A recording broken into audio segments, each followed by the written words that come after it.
Minasan, sedikit spoiler chapter 97 Record of Ragnarok, di mana kita akan mengetahui asal-usul dunia.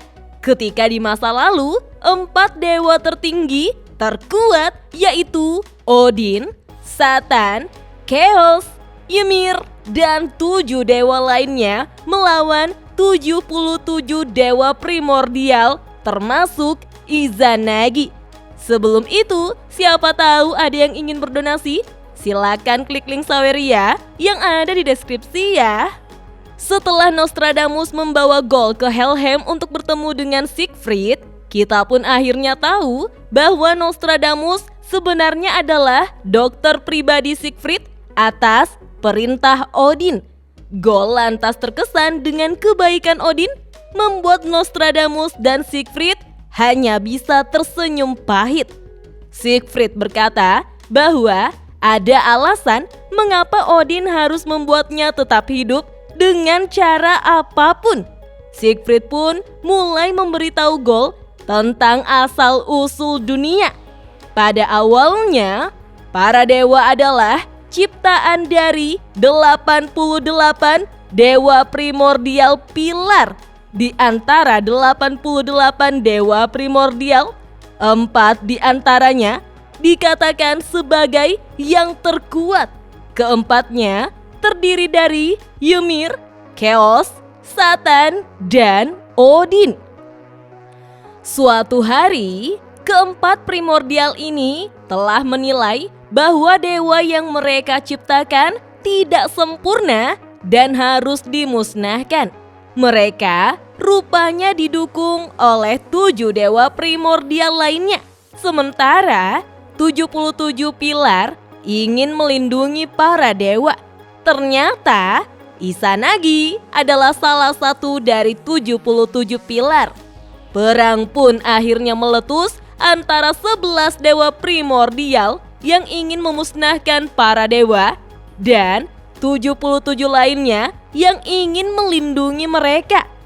Perang ini disebut Twilight of the Primordial Gods atau Ragnarok.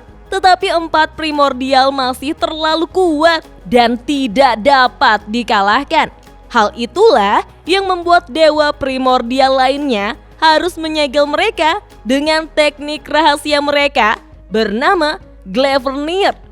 Akibatnya, sebagian besar dewa primordial telah tewas dalam perang.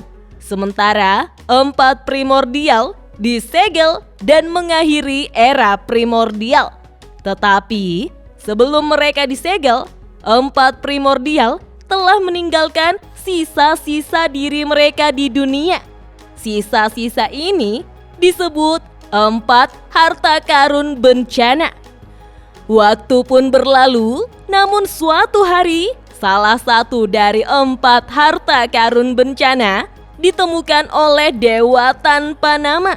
Dewa ini menemukan keberadaan harta karun bencana melalui kitab Gornir dan telah mengabdikan hidupnya untuk menemukan harta karun ini. Nah, harta karun bencana yang ia temukan adalah pedang iblis Gram. Ketika ia mencabut pedang itu, kekuatan itu mengalir melalui tubuhnya dan mengubahnya, serta membutakan satu matanya. Sejak saat itu, dewa tanpa nama itu telah menjadi penguasa Pantheon Norse dan disebut sebagai dewa tertinggi bernama Odin.